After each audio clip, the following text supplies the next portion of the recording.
Oi pessoal, boa noite, tudo bem? Mais uma vez estamos aqui reunidos. Estivemos já no mês passado para 3 aulas, dei 2 monitorias para vocês de ética profissional. Lembrando que o nosso maior objetivo nesse 22º exame é gabaritar a prova de ética. Não se esqueçam, 10 questõezinhas para apenas 3 legislações, 3 diplomas normativos básicos, que eram quais? O Estatuto da Advocacia, a Resolução da OAB e o Código de Ética e Disciplina, Regulamento da OAB, perdoe, e o Código de Ética e Disciplina. Estive aqui também pela última vez, lá já no finalzinho de fevereiro, um pouco antes do Carnaval, com uma monitoria de ética. E na quinta-feira anterior, eu me lembro que eu dei para vocês uma monitoria de direito empresarial. E o tema foi empresa e empresário. Vimos ali o perfil subjetivo, que é o que? É o empresário, lá do artigo 966. Vimos também o estabelecimento perfil objetivo, lá do artigo 1042. E além disso, tratamos de todos esses temas aqui, fizemos algumas questões. Tudo isso foi na última aula de empresarial. Hoje estaremos com uma monitoria de títulos de crédito. E, além disso, eu queria lembrar para vocês que, olha, a prova já está se aproximando. A prova é no dia 2 de abril, no domingo. Quer dizer, falta aí mais ou menos uns 15 dias para a prova, uns 16, 17 dias para a prova. Está chegando. Vai estar chegando o momento que você vai fazer os 40 acertos, pelo menos esses 40. Vai garantir a sua segunda fase. Na segunda fase, você também vai garantir a sua aprovação com o Master. Vai chegar lá, vai dar tudo certo. Gente, enquanto isso, ó, vão me falando aí de onde é que vocês são, de quais cidades. Vocês sabem que a gente aqui tá falando do Rio. Então, de onde é que vocês estão falando?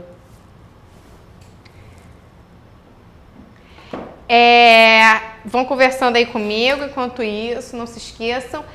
E para lembrar vocês o que, gente? Que daqui a 2 semanas é a nossa prova. E para essa prova, gente, além dessas monitorias ao vivo que nós temos aqui, além das aulas que posteriormente vão ser dadas, hoje vocês vão ter aula com a professora Priscila. A Priscila foi minha professora na faculdade de Direito Empresarial. Então, além dessas aulas que nós disponibilizamos tanto com os monitores quanto com os professores às 8h15, vocês sabem que nós temos o conteúdo no site com mais de 200 horas de gravação de todas as disciplinas para a OAB, Direito Civil, Direito Empresarial, Filosofia. Nós, por exemplo, não temos monitoria de filosofia, mas lá nós temos aula de filosofia. Então, todo o conteúdo é coberto. Aqui na monitoria a gente só dá umas pinceladas em alguns temas, né? Então, para isso, ó, mais de 200 horas de gravação, 2 simulados, questões resolvidas, o raio-x mostrando os temas que mais caem na sua prova. Então, tô vendo aqui que tem gente do Recife, gente aqui do Rio de Janeiro mesmo. Então, lembrando disso tudo, gente, o nosso conteúdo no site é um conteúdo muito mais completo, muito mais abrangente do que esse conteúdo que eu vejo aqui com vocês. E tudo isso, gente, por apenas uma parcela, ó, de R$ 69,90. Se vocês procurarem na concorrência, não vai achar um preço que cubra melhor isso aqui. Até aqueles livros de 5.000 questões que a gente compra, né, para poder resolver as questões da ordem, custam um valor muito acima disso, de uma forma que vocês não vão ter um professor tirando as dúvidas, vocês não vão ter as aulas, o conteúdo sendo explicado. Lá vão ter só apenas as questões de concursos anteriores. Ou seja, um conteúdo muito mais completo por um preço super acessível, um preço que vale a pena, um investimento que vale a pena para que você consiga obter a sua carteirinha daqui a 2 semanas, já garantir a sua aprovação na primeira fase, tá bom? Então não se esqueçam, gente, ó, é só clicar aqui embaixo do vídeo, entendeu? Assinar por R$ 69,90. Então vamos lá, galera, hoje a gente vai começar a falar de títulos de crédito, ok? E aí eu queria ver com vocês alguns conceitos de título. Vou falar primeiro para vocês alguns princípios. E a gente sabe que, assim, diversos são os títulos de crédito. A gente pode estudar aqui em títulos nota promissória, duplicata, letra de câmbio, o cheque. São diversos. Esses são os 4 principais. Existem outros, né? Mas os 4 que são praticamente cobrados na OAB são esses. Nunca teve nenhuma outra questão que não fosse desses 4 títulos. Só que, por exemplo, para a gente estudar os títulos, é muito importante estudarmos todos os institutos deles. Então, a gente precisa estudar endosso, saque, aval, aceite. E o título de crédito que mais inclui todos esses institutos é a letra de câmbio.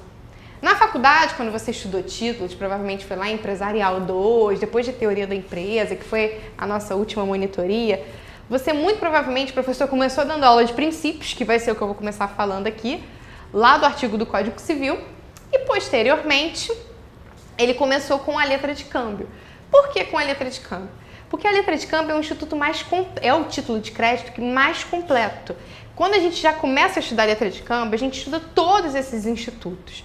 A gente estuda saque, aval, aceite, endosso, todos eles. E aí nisso, quando a gente vai estudar os outros institutos, cheque, duplicata, nota promissória, isso vai ficando mais fácil, porque a gente já vai estar familiarizado com esses institutos que a gente já viu lá na letra de câmbio. Então hoje, para começar, o que eu vou fazer com vocês? Eu vou começar pelo princípio, destrinchando o artigo do Código Civil que classifica os títulos de crédito. E posteriormente, a gente vai ver o instituto do endosso. Hoje eu vou trabalhar com vocês o endosso. Pensei muito em trabalhar cheque, mas para trabalhar cheque eu ia precisar de alguns conceitos, então ia ficar muito vago. Então, assim, infelizmente a monitoria de títulos, até para selecionar questões, é muito complicado, porque títulos é um conteúdo muito extenso, eu tenho que dar pelo menos esses 4 institutos, e o que a OAB costuma fazer? Ela costuma mesclar nas questões os 4 institutos principais, né? Endosso, aval, aceite e saque. Ela mistura esses 4. E aí, ao misturar esses 4, putz, fica muito complicado para a gente trabalhar, porque eu não tenho como em 50 minutos abordar todo esse conteúdo. Mas vamos lá, galera. Coloca no slide para mim, por favor. Só para lembrar vocês, gente, o raio-x aqui, os conteúdos que mais caem. Títulos de crédito é disparado. Em segundo lugar, recuperação judicial e falência, lá da Lei 11.101, é o segundo conteúdo mais cobrado. O terceiro conteúdo, empresa e empresária, que foi o tema da nossa última aula. E em quarto lugar, sociedades por ações, lá da Lei 6404 de 76, principalmente a gente estudando a SA aqui. Então vamos lá, sempre lembrando que também, direito empresarial são 5 questões abordadas da 48ª até a 52ª. Como eu disse para vocês na última aula, o examinador da ordem, ele não enumera as questões, mas ele não coloca, ó, primeira, 10ª, ética profissional. Não, as questões só vêm elencadas. Não existe uma divisão, aqui é direito público, direito privado. Não existe. Então, a gente sabe já que primeira, 10ª são as questões de ética profissional, que eu estou abordando com vocês na outra monitoria. Inclusive, segunda-feira teremos monitoria de ética novamente, deveres do advogado. E da 48ª à 52ª, direito empresarial. São somente 5 questões, uma legislação muito mais elaborada, uma legislação muito mais extensa do que a ética. Por isso que eu falei que um dos maiores focos de vocês tem que ser a ética profissional. Vamos lá, volta lá para o slide, por favor. No artigo 887, gente, o título de crédito, documento necessário, a gente já vai ver aí, ó, cada princípio eu coloquei de uma cor, princípio da cartularidade em vermelho. O título de crédito, documento necessário ao exercício do direito literal e autônomo nele contido. Somente produz efeito quando preencha os requisitos da lei. Então vamos lá, galera. Primeiro princípio, princípio da cartularidade. Pode voltar para mim. O que é a cartularidade? Quando a gente pensa em cartularidade, a gente vai pensar nessa seguinte palavrinha, cártula. E o que seria a cártula? A cártula é o documento. Cártula. É igual documento, é a mesma coisa que o documento. Ou seja, para a gente poder exercer um direito que está lá no título de crédito, é preciso que eu esteja na posse desse título. Eu não posso ter uma cópia desse título. Digamos assim, eu, sacador, né? A gente vai...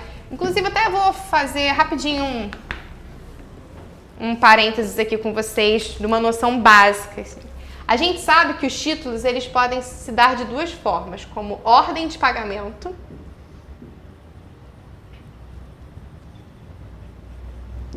e como promessa de pagamento. A ordem de pagamento, a gente vai falar sempre numa relação tripartite. Nós temos 3 pessoas aqui. Ou tem autores que falam também numa relação triangular. Vou fazer um triângulo e aqui vou fazer uma linha reta, para você entender isso. Então aqui tem 3 pessoas e aqui tem 2 pessoas. Quando eu estava na graduação, lá no 6º período eu fui estudar títulos, a minha professora sempre falava uma coisa assim, que era o seguinte: na ordem de pagamento, eu não posso dar uma ordem para mim mesmo. Você não pode dar uma ordem para você mesmo. Quando você dá uma ordem, você tem que dar uma ordem para outra pessoa, para um terceiro. Então, quem são as 3 pessoas dessa relação aqui? Vou melhorar esse quadro. Vou começar então falando da ordem de pagamento. Daqui a pouco eu dou um tempinho para vocês tirarem print, não tem problema não. Ordem de pagamento. É porque tem um problema que, como eu sou meio baixinha, eu tomo muito espaço do quadro. Só para escrever meu nome aqui. E aí sobra pouco espaço. Então, nós temos o sacador ou emitente.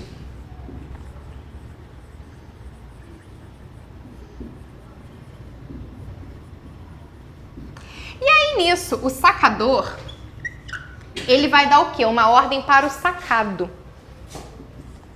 No cheque, a gente vai até ver isso hoje, que esse sacado é sempre o banco, a instituição financeira. Então, eu, Patrícia, dou uma ordem de pagamento para um beneficiário, que a gente vai chamar aqui de C.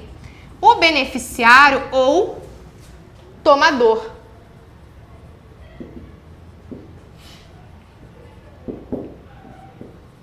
E aí, na ordem de pagamento, o que acontece?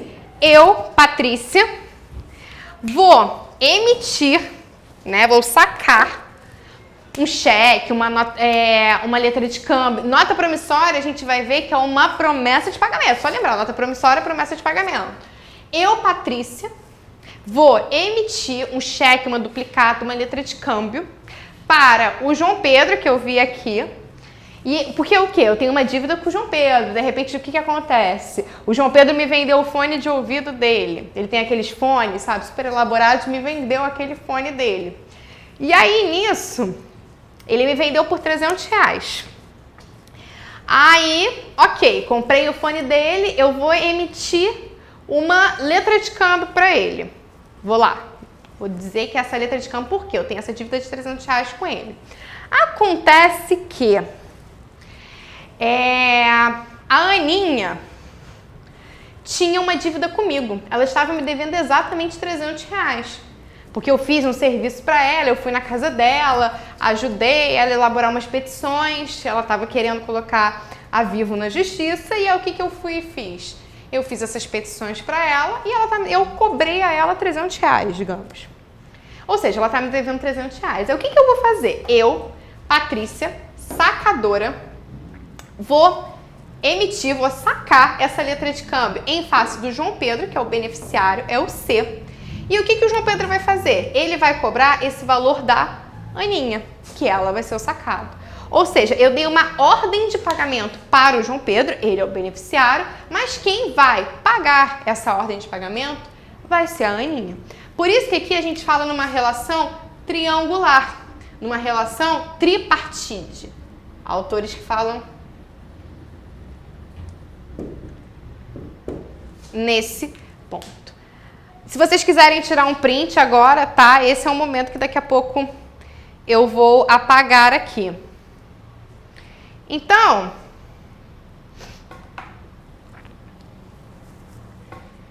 só um minutinho, gente, que deu um probleminha aqui com o chat. E eu queria ver se vocês querem tirar print. Tá aqui.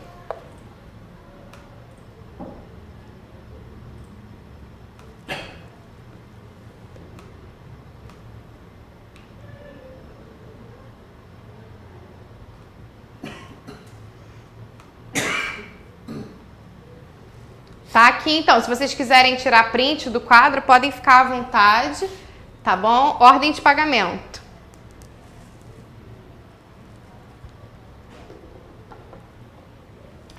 Vamos lá. Agora a gente vai ver o quê? A promessa de pagamento. Posso apagar o quadro? Já tiraram print? Vou sair daqui, ó, para vocês tirarem print, tá bom? Vamos lá, então. Agora, para a promessa de pagamento.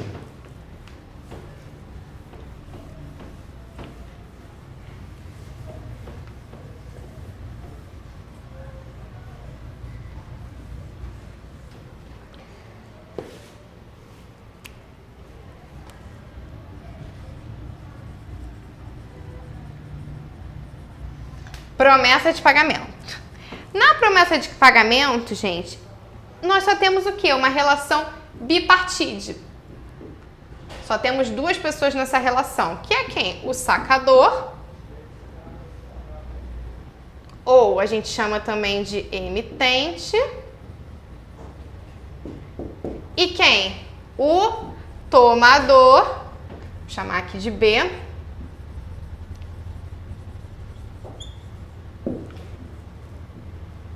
e o beneficiário. Nós aqui não temos a figura do sacado. Então, aqui vai ser o quê? Eu, Patrícia, comprei o fone do João Pedro e o que vai acontecer? Gente, eu tinha liberado um pouquinho antes pro print, mas isso também tem esse esquema nos slides, vocês podem usar. Então, eu, Patrícia, comprei o fone do João Pedro e eu mesma vou me comprometer a pagar. Ok? Então, galera, vamos lá. Vamos voltar lá para os slides. O que acontece aqui? O princípio da cartularidade é isso. Para, por exemplo, o João Pedro exercer esse direito de crédito dele, para ele poder fazer a cobrança lá perante a Aninha, ele vai ter que estar na posse desse título. Ele não pode, através de uma cópia, querer exercer esse direito. Não. O que ele vai ter que fazer? Tem que estar na posse para que o quê? Ele possa exercer esse direito. Então, é necessário que a gente apresente o título, a cártula, o documento. Não adianta apresentar uma cópia, dizer que tem, entendeu? Ah, não, tá com meu amigo. Não, você precisa você mesmo estar com a posse desse título. Vamos lá voltar para o 887. O título de crédito, documento necessário, tá vendo? É o princípio da cartularidade, você precisa estar com ele. Ao exercício do direito literal. O que é isso? É o princípio da literalidade. Gente, só vale o que está escrito no título. Não, ou então na folha de alongamento. O que seria isso? A gente tem lá, né, digamos, uma letra de câmbio. Tá lá a letra de câmbio. E aí já abarrotaram, já foi feito um monte de endosso, aval, um monte de coisa ali naquela letra de câmbio, já não tem mais espaço para escrever. Então, às vezes, até em papelarias mesmo vende o que é um bloquinho de uma folha de alongamento, que aí você coloca, você anexa a esse título. E só vale o que está escrito nele. A única informação levada em consideração, o juiz só considera o sacado, ele só vai levar em consideração o que está escrito no título. Não adianta escrever nada que não esteja naquele título. Se você tem que receber R$1.000, mas lá no título só está escrito 500, você só vai receber 1.000. Não adianta, tem que estar escrito no título. Isso é até uma forma de você garantir mais segurança jurídica, tá bom? Então vamos lá para o 887 de novo. Ao exercício do direito literal e autônomo. Esse aqui é um pouquinho mais complicado. Por quê? A autonomia a gente já vai ver também o princípio da abstração. Mas, gente, qual é a grande ideia dos títulos de crédito? Para que servem os títulos de crédito? Os títulos, eles são não somente uma forma de pagamento. O que acontece? Quando a gente está lá no direito civil, e, por exemplo, eu comprei esse fone com o João Pedro, e aí eu estou devendo a ele R$300, né? E eu assino um cheque lá, digamos, o Itaú vai ser o sacado e o Itaú vai ter que pagar esses R$300. Óbvio que o dinheiro que o Itaú usa é meu dinheiro, mas a diferenciação do cheque é essa, que o sacado sempre é o próprio banco.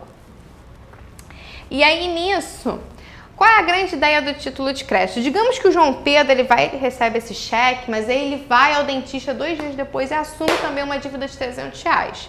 Eu comprei o fone dele, paguei o fone com cheque de R$300, mas ele assumiu uma dívida de R$300 no dentista. Aí o que ele vai fazer? Ele vai pegar esse cheque que eu dei pra ele e ele vai endossar, a gente vai ver o Instituto do Endosso, ele vai transferir pro dentista. Aí nisso, eu, Patrícia, comprei o fone e o fone 2 dias depois começou a dar problema. Eu tento ouvir, não consigo, mau contato, ruído, o fone tá péssimo. Aí, o que acontece? Nisso, o dentista vai lá cobrar do sacado o cheque. Aí eu viro e falo assim pro Itaú, não paga. Por quê? Você não tem que pagar esse dentista porque o fone tá com defeito. No direito civil, a gente tem, na exceção do contrato não cumprido, a gente tem alguns institutos que se aplicam a hipóteses como essa. Mas no título de crédito, o que acontece? O título de crédito, ele tem a grande função de uma autonomia. O que acontece? Ele é autônomo à causa debende. O que é a causa debende?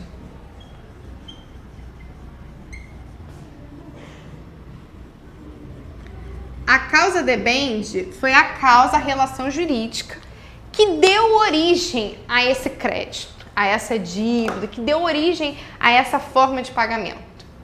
Então, ele se desvincula. A partir do momento que o título é transferido, ele se desvincula. E ele não tem mais nenhuma relação com a causa debende. Depois eu vou ter que fazer essa cobrança lá do João Pedro. Eu não vou ter que, entendeu? Opor isso ao dentista. O dentista não tem nada a ver com isso, tá bom? Esse, que eu acabei de falar agora, é o princípio da abstração, que a gente ainda vai ver hoje com umas peculiaridades, mas eu já queria diferenciar ele da autonomia. E o que é o princípio da autonomia? Gente, por exemplo, eu tô aqui com um cheque. Aí eu endossei, passei ele lá pro João Pedro. Aí nisso o João Pedro passou pro dentista. Aí o que o dentista fez? Ele foi e transferiu pro Plínio. Só que o Plínio, ele é relativamente incapaz. Ele é menor de idade, ele tem apenas 16 anos, ainda é relativamente incapaz. Aí o que o Plínio foi e fez? O Plínio foi e endossou esse mesmo cheque para o Kaique. Essa assinatura aqui do Plínio para o Kaique é inválida, porque o Plínio é relativamente incapaz. Só que se o Kaique transferir isso aqui, não sei, deixa eu pensar para quem? Para a Luísa. Isso aqui vai ter uma validade jurídica. Por quê? Independentemente do Plínio ter transferido ele ser relativamente incapaz, as transferências posteriores, as assinaturas, elas não estão maculadas por esse vício. O vício de uma obrigação não vicia demais, justamente porque cada obrigação dos títulos de crédito são autônomas das anteriores. Ou seja, um vício não macula o outro, tá bom? Então vamos lá agora, gente. O próximo princípio é o princípio do formalismo. O que seria isso? Para que um título tenha efeitos como ele é necessário que ele preencha todos os seus requisitos legais. Então, por exemplo, lá na lei de cheque, a lei 7.357, você tem os requisitos do cheque. Esses requisitos têm que estar cumpridos. No cheque isso é mais fácil acontecer, porque normalmente o banco emite o cheque para você, né? Então, a gente mesmo já completa, mas todos aqueles requisitos têm que estar completinhos. É bem interessante até quando a gente estuda isso. Na letra de câmbio é a mesma coisa, na nota promissória, na duplicata. Tudo tem que estar muito bem formalizado, muito bem estruturado, bem organizado. Até muito por conta do princípio da literalidade, tá bom? E até isso, os artigos primeiros de cada lei, da LUG, por exemplo, fala muito da letra de câmbio, da lei de cheque, eles trazem esses requisitos que têm que estar cumpridos, os que são supríveis, os que não são supríveis, ok? Aí vamos lá, e agora o princípio da abstração, que foi o que eu falei. Toda vez que o título circula, e somente quando ele circula, ou seja, se eu comprei lá o fone do João Pedro, paguei o cheque, dei o cheque para ele, e o fone começou a dar problema no dia seguinte e o cheque ainda está com ele, o cheque ainda não circulou, ou seja, está na mão dele. E o que acontece? O cheque ainda vai estar atrelado lá à causa debende, a causa da dívida, a relação jurídica que ele deu origem, Mas a partir do momento que ele transfere aquele cheque para outras pessoas, gente, já era. Princípio da abstração, ele vai abstrair, ele vai esquecer lá daquela causa que ele deu origem. Tá bom? E o que vai... Então, isso vai gerar... Quais são os efeitos disso, gente? É principalmente o seguinte princípio.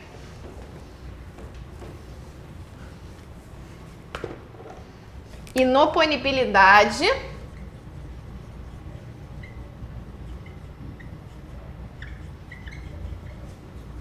de exceções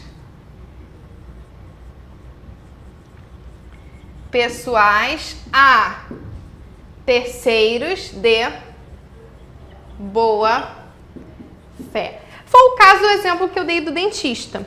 Se o João Pedro vai ao dentista e ele paga o dentista com esse cheque que eu dei para ele, por coincidência o dentista também deu R$300, ou seja, o dentista é um terceiro de boa fé.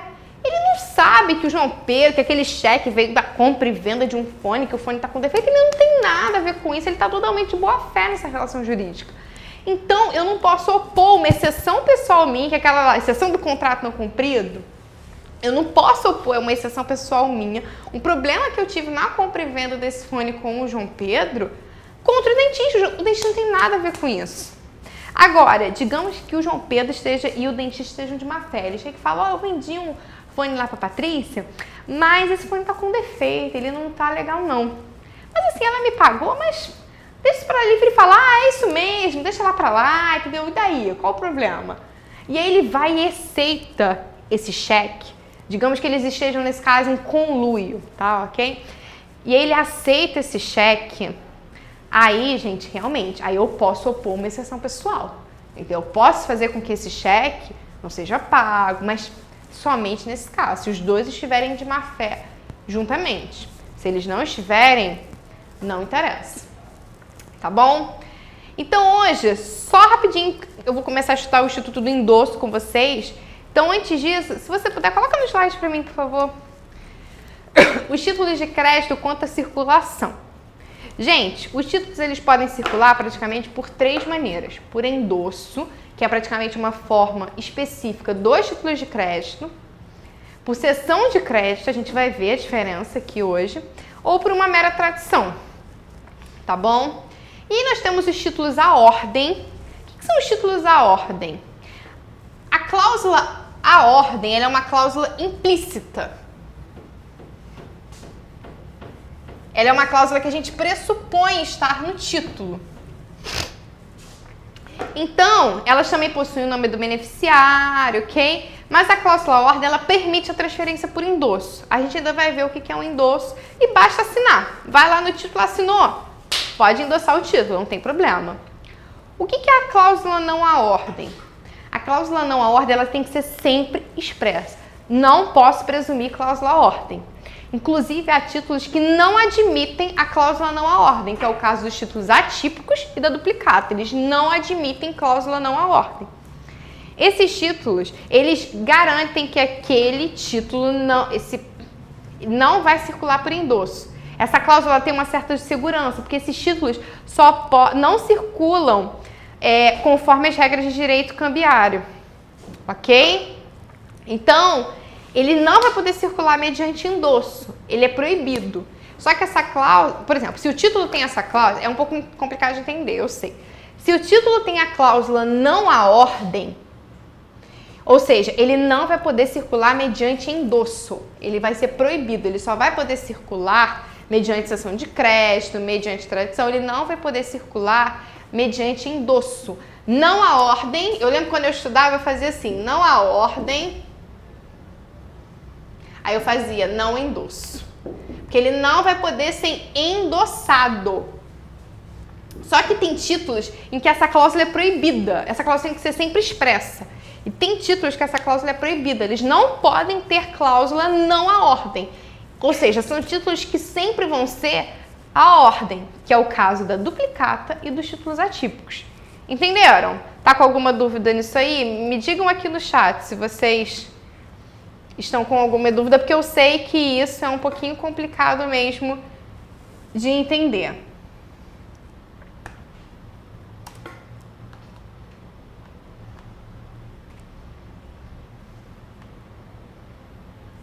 vamos lá.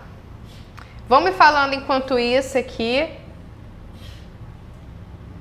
A questão do menos, Mariana Portela não entendeu a questão do menos, o que seria isso?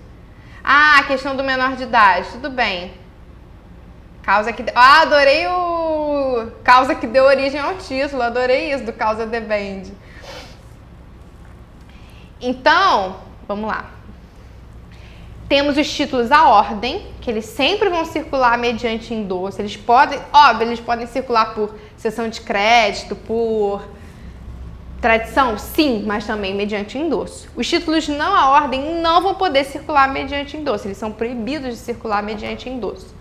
E os títulos ao portador, porque o porte, ele vai ter direito ao título quem tiver lá com a posse do título, tá bom? Não vou ter a necessidade de colocar o nome do beneficiário, não. Eu só vou realizar a transferência por mera tradição, não precisa de endosso, cessão de crédito, nada disso. O proprietário sempre vai ser quem tiver com o porte dele, tá bom? Então vamos lá, vamos estudar o endosso hoje. Gente, para que o endosso serve? O endosso serve para que o título possa circular, o título à ordem, porque o título não à ordem não circula por endosso, ele é proibido de circular por endosso, ok? Ele circula por cessão de crédito ou por tradição. Então o endosso, gente, ele sempre serve para o título à ordem circular. E esse é o grande objetivo dos títulos de crédito, que eles possam circular. Porque aí é que a gente movimenta a economia, faz pagamento das pessoas. Então, esse é o grande objetivo, os títulos circularem. E o endosso serve justamente para isso, para que eles possam circular. Tá bom? Então, vamos lá. Quais são os dois principais efeitos do endosso? O princípio da abstração, que eu já falei aquilo lá, que é o quê? Quando o título ele é transferido, ele abstrai lá da causa debente, lá da causa que dá origem ao título, que eu vi que a Mariana colocou. Então, o título ele circula por endosso e acontece o que? A abstração, ele abstrai, ele se desvincula da sua causa debente. E se isso ocorre, qual é o princípiozinho lá que a gente estudou? A inoponibilidade de exceções pessoais a terceiros de boa-fé. Tá bom? E a segunda característica, eu vou explicar aqui melhor fazendo uma cadeia de endosso. Eu, Patrícia, comprei um carro e aí nisso eu paguei o antigo dono desse carro, que é o B, com uma letra de câmbio. Uma letra de câmbio no valor de R$20.000.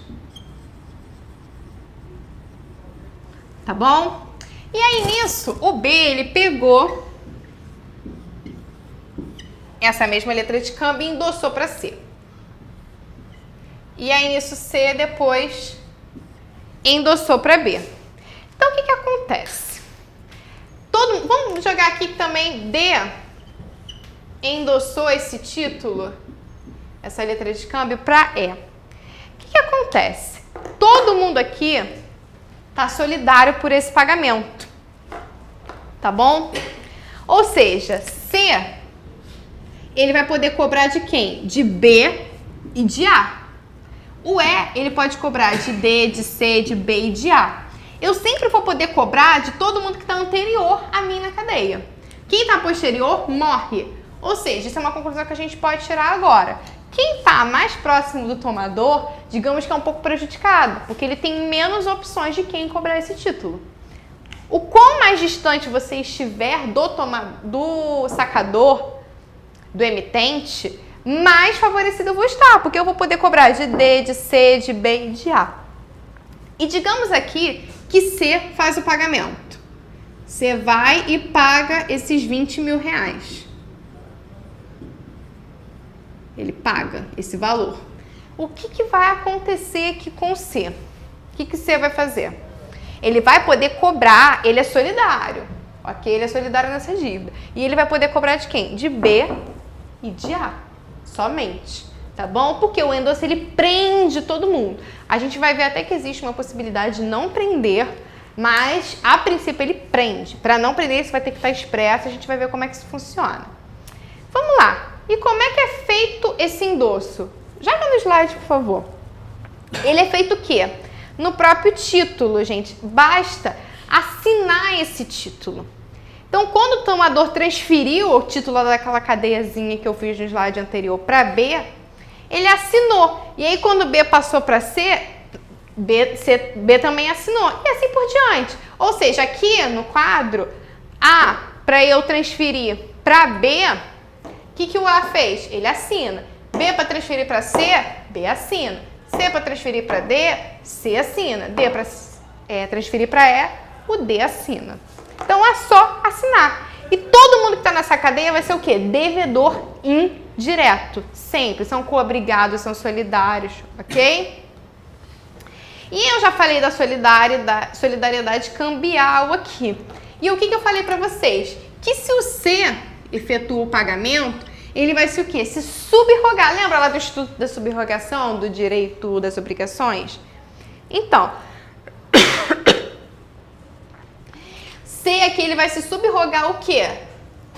No lugar de E. Digamos que E foi lá, fez o pagamento de D não aceitou esse título. Aí ele foi para C, C aceitou. C foi lá e fez o pagamento. O que vai acontecer? Ele se subroga aqui no direito que E tinha de receber esses 20 mil reais. Ele vai se subrogar e ele vai poder cobrar tanto de B quanto de A. Não importa a ordem. Ah, se ele vira e fala, se ele sabe que, poxa, o A tem dinheiro, então eu vou cobrar dele primeiro. Ele pode. Não há benefício de ordem. Não há benefício de ordem nos títulos de crédito. Tá bom? Então vamos lá. No slide, por favor. Algumas características do endosso, gente. O endosso, ele tem que ser sempre puro e simples. Não há condição, termo, encargo, não há isso no endosso. Ele é puro e simples, tá bom? Então, se eu transfiro algum título para alguém, não posso estabelecer uma condição nesse título. Ah, não, eu só vou transferir esse endosso para você se você for na minha casa e passar um dia com meu filho porque eu tenho que trabalhar, eu não tenho com quem deixá-lo. Não, não existe isso. O endosso ele tem que ser puro e simples, não há condições. Isso está lá no artigo 12 da LUG. LUG, para quem não sabe, é a Lei Uniforme de Genebra. É uma convenção internacional, tá bom? Um tratado, inclusive foi ratificado pelo Brasil, que ele tentou uniformizar mais ou menos as letras de câmbio, não só a letra de câmbio, como diversos títulos. Vários dos princípios de títulos de crédito estão na LUG. E o endosso parcial? A gente sabe, gente, que é possível o aval parcial. E o que é o aval? O aval é um instituto nos títulos de crédito semelhante à fiança. O que ele serve? Ele serve para segurar a dívida. Enquanto a fiança serve para segurar a dívida num contrato, o aval serve para segurar a dívida, assegurar a dívida aqui no título de crédito. E a gente sabe que é possível o aval parcial, assim como é possível um aceite parcial. Tá bom? Aqui, eu até escrevi aqui, o aceite ele pode ser parcial. Então, digamos que, ó, na ordem de pagamento, o A aqui é o sacador e o B é o tomador. E aí, nisso, B vai pegar esse dinheiro lá com C, que é o sacado. Aí, digamos que esse título foi, como eu disse, ele vale 20 mil, da compra lá de um carro. Só que aí, esse sacado aqui, eu tinha uma dívida com ele, eu tinha um crédito com ele de 10 mil. Ele vai fazer o seguinte, olha só, eu aceito esse título, mas eu só vou aceitá-la pela metade, porque a dívida que eu tinha com a Patrícia era de apenas 10 mil reais. Eu não tenho por que assumir 20 mil. Então, o aceite é um ato de reconhecimento de dívida.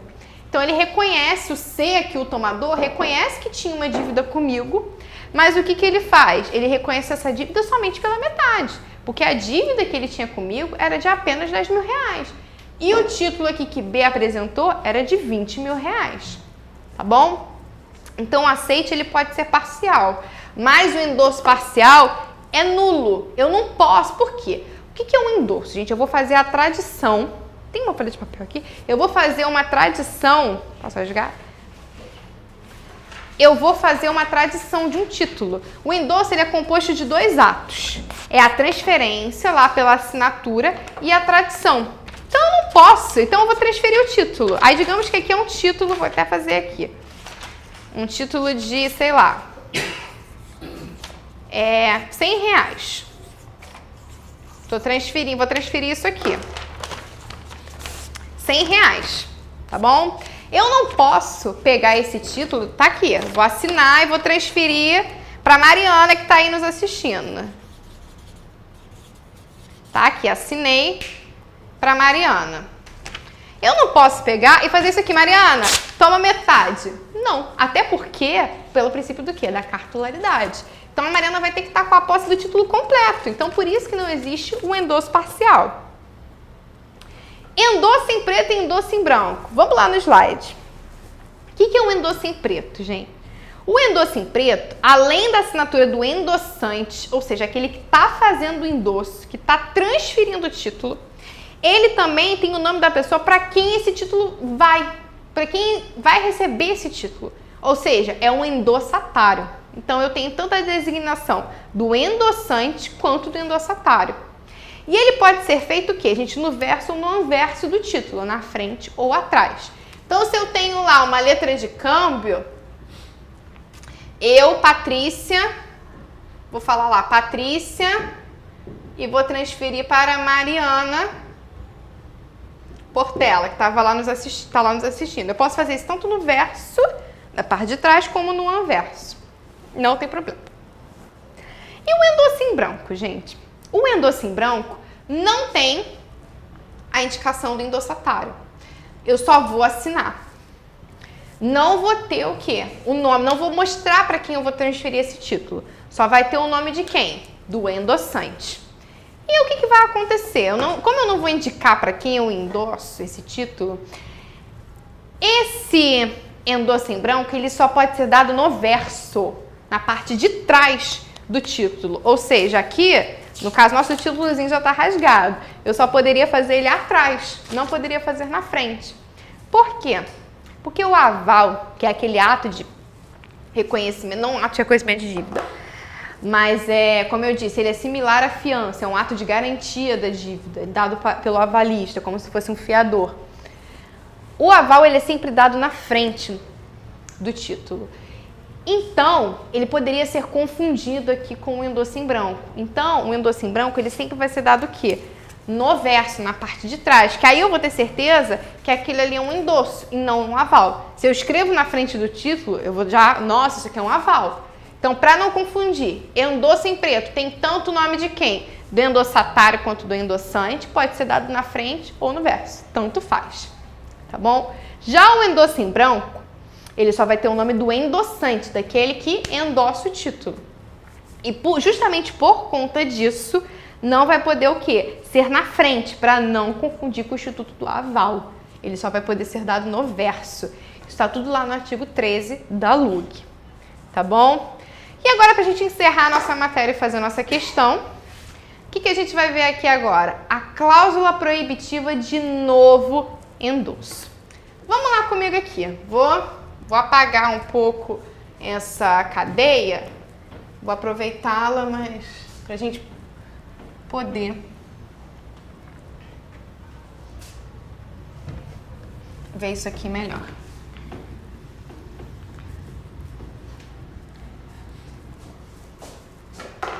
Então vamos lá, gente. A endossou para B um cheque, ok? Que é o que tem aqui. Só que nesse momento aqui que B recebeu o título e ele foi endossar para C, ele foi transferir esse título para C, o cheque para C, ele instituiu aqui uma cláusula proibitiva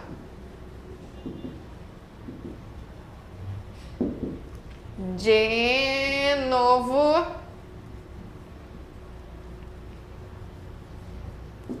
endosso. Gente, olha só, a gente sabe que o grande objetivo dos títulos de crédito são os títulos circulares. Então vamos assim, ser um pouco razoáveis. A cláusula proibitiva de novo endosso, ela não proíbe que o título seja endossado novamente. Não é esse o objetivo. O que B queria aqui, ao escrever essa cláusula proibitiva de novo endosso, que sempre tem que ser uma cláusula expressa, ela nunca é implícita, tá bom? É que o quê? O que ele queria aqui? B queria que ele não se responsabilizasse mais por qualquer outro endosso que C viesse a fazer. Porque lembra que eu falei que no endosso tem uma solidariedade cambial, ou seja, todos os devedores ali da linha de endosso, da cadeia de endosso, como a Priscila sempre falava em sala, todos aqueles devedores da cadeia de endosso, eles são solidários e coobrigados. Ou seja, aqui, qual o grande objetivo de B? Ele não quer mais ser coobrigado por qualquer endosso que você fizer. Ele não quer mais ter nada a ver com isso. Ou seja, daqui para cá, o B ele vai funcionar como se fosse uma cessão de crédito. Mas se C endossar, óbvio, e aí depois D endossar para E, óbvio que C vai responder também por E. Mas o B não. O B ele não vai ter mais essa responsabilidade cambial. Ok? Então, essa cláusula serve sempre apenas para limitar a responsabilidade da pessoa que emitiu essa cláusula. O B só vai ter a responsabilidade dele limitada. Ele não vai ser mais coobrigado, não vai ser mais solidário nessa relação, tá bom? Mas o título vai poder continuar circulando por endosso, normalmente. Então, gente, eu queria só dar eu vou jogar a questão aqui agora, mas eu queria que vocês me falassem se vocês estão, assim, com essa matéria um pouco clara. Títulos, eu sei que é uma matéria que causa, como dizia a Priscila mesmo, dá coceira, vocês não gostam, a gente não gosta. Mas não é todo esse bicho de 7 cabeças, basta só um pouquinho de estudo, um pouquinho de compreensão. Temos as monitorias de títulos. Tem também no nosso site, por isso que eu falei para vocês que é muito importante vocês assinarem o nosso pacote, tá? Apenas R$70, a gente não economiza, às vezes vale mais a pena gastar esse dinheiro agora do que ter que pagar uma nova inscrição para a ordem. A inscrição é o triplo, quase, acho que foi R$240 na última inscrição, é o triplo do pagamento de uma mensalidade. Então, assim, vale a pena comprar o pacote para a gente garantir logo a aprovação agora na primeira fase. Então, vamos lá para as questões, no slide, por favor. Só uma questãozinha aqui para a gente acabar. Joga no slide para mim, por favor. É uma questão do exame do ano passado. 20º exame, o último exame. Cícero sacou uma letra de câmbio em favor de Amélia, tendo designado como sacado Elísio, que acatou a ordem de pagamento.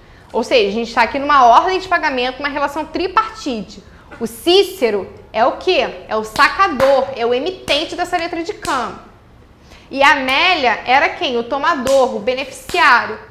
E o sacado aqui, quem é? A pessoa que vai fazer o reconhecimento dessa dívida. O Elísio.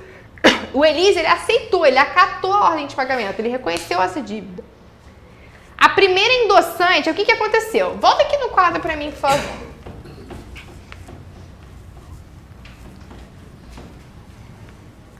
Vamos lá, então. A gente tem aqui Cícero endossou para Amélia, que é a beneficiária, e o sacado é quem? Elísio. Aí nisso, a Amélia endossou para alguém, vou chamar aqui de C, tá? A primeira endossante realizou um endosso em preto para Dário. Então, C aqui endossou para Dário, um endosso em preto. Ou seja, estava lá tanto o nome de C, que era o endossante, quanto o nome de Dário, que é o endossatário. Porque é um endosso em preto, lembra? Ele tem tanto o nome do endossante quanto do endossatário, pode ser feito tanto na frente quanto no verso.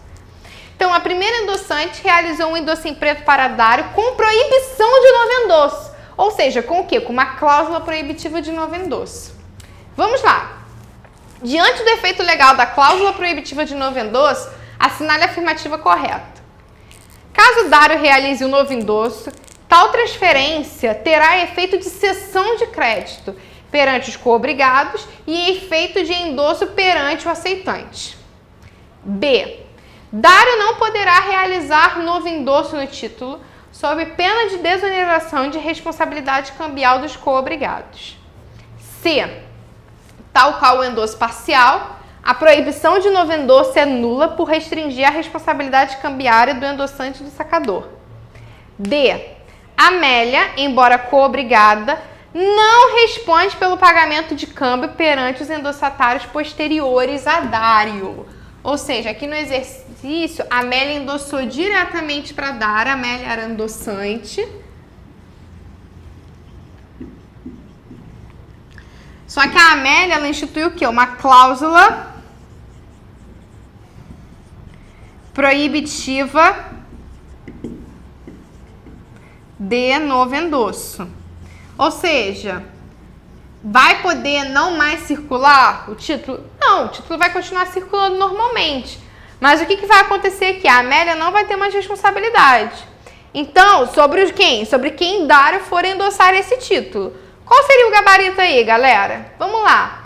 A, B, C ou D?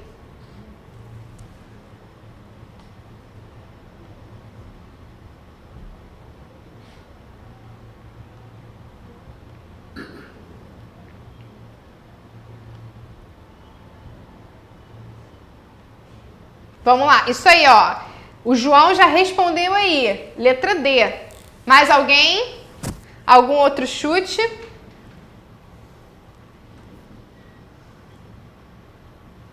Galera, é isso mesmo, tá? Conforme o João falou. O gabarito, vamos lá, joga no slide pra mim. É a letra B, que diz o quê? Que a Amélia, embora ela esteja coobrigada, o que acontece? Ela tem coobrigação? Tem. Mas ela tem coobrigação para quem vem antes dela, ou seja, apenas Cícero. Ela não vai ter o quê? Responsabilidade perante quem dar endossar. Ou seja, se dar endossar para E, e E endossar para F, F endossar para G, não, a Amélia não tem responsabilidade sobre essas pessoas, tá bom? Somente sobre quem vem antes dela, tá bom? Gente, eu sei que títulos é uma matéria que vocês têm dificuldade, é uma matéria meio chatinha, mas é uma matéria importante, é a matéria mais cobrada no exame de ordem, na parte de empresarial. Então, assim, foco nisso aqui, tá bom? Se for preciso, não deixem de assinar, lá vão ter todas as aulas da Priscila sobre títulos de crédito. Então, vamos lá, galera, ó, foco aí. Segunda-feira estamos juntos aqui com direito, com ética profissional. E daqui a 2 semanas é sua prova. Vamos lá, galera, dá um gás aí para garantir essa aprovação na primeira fase, ok? Um beijo e boa noite.